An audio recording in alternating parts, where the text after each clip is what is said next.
When I was about 12, I remember watching Kung Fu Panda, and there was a line where Master Oogway said, "Yesterday is history. Tomorrow is a mystery, but today is a gift. That is why it is called the present." This hit me differently.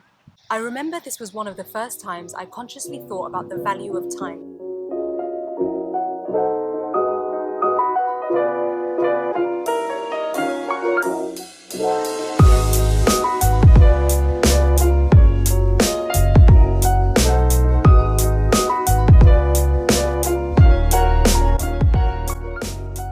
I've noticed two key problems that come out of not being present or being in the moment.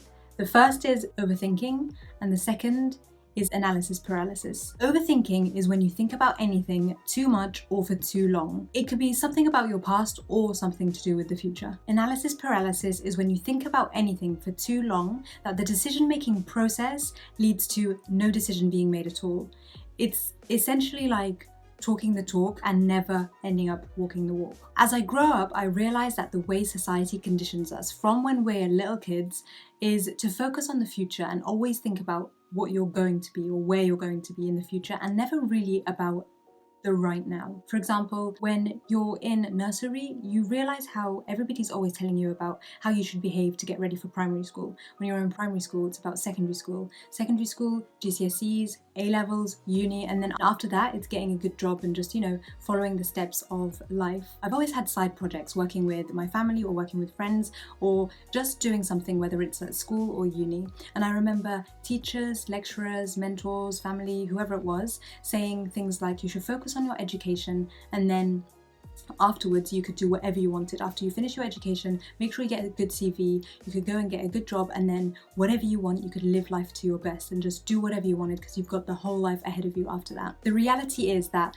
most people don't actually end up doing that life-changing thing that they really wanted to do, because after that you're too busy focusing on the next societal milestones, and then it just keeps going until people hit what's typically known as a midlife crisis. The thing about being present is that it's more of a way of life than a one-time thing.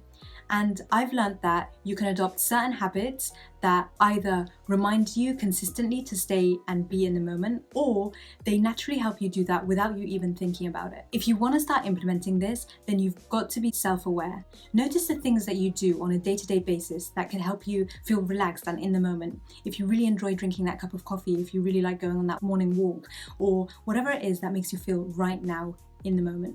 If you can't think of anything, then try picking up new hobbies. I've noticed a few things that personally make me feel present and in the moment, and I'm going to list 4 of them right now, but would love to hear if you guys have any other ones that you'd like to share. The first one is people watching.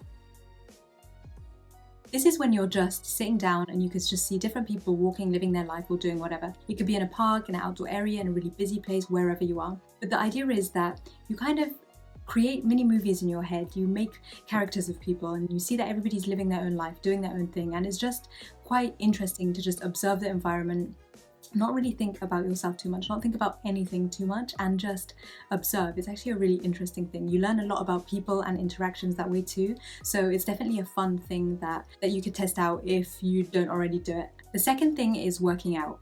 When you're working out, whatever form this takes, whether it's a sport, going to the gym, you're focusing on what you're doing right then and there, how you can improve the game that you're in, or you're focusing on your form and pushing yourself to the best of your ability. And you're thinking about how many sets or reps or who do you need to pass to, or whatever thing that you're working on.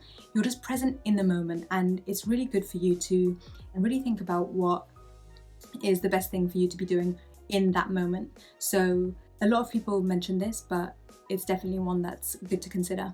The third one is being in an airplane. Once you take off and you look outside the window and you realize how small the world is and how minimal all the problems really are, you realize that there are more important things in the world, and it really helps me, at least, to just focus on the bigger things and just enjoy the moment.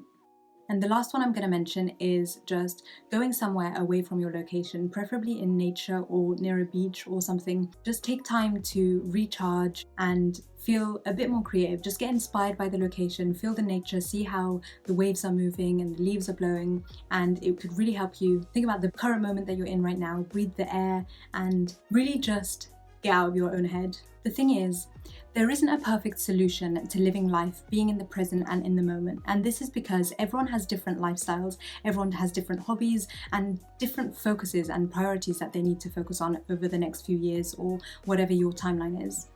But it is really important, no matter how you think of it, the fact that time is the biggest commodity we have, and right now is all the time we really do have.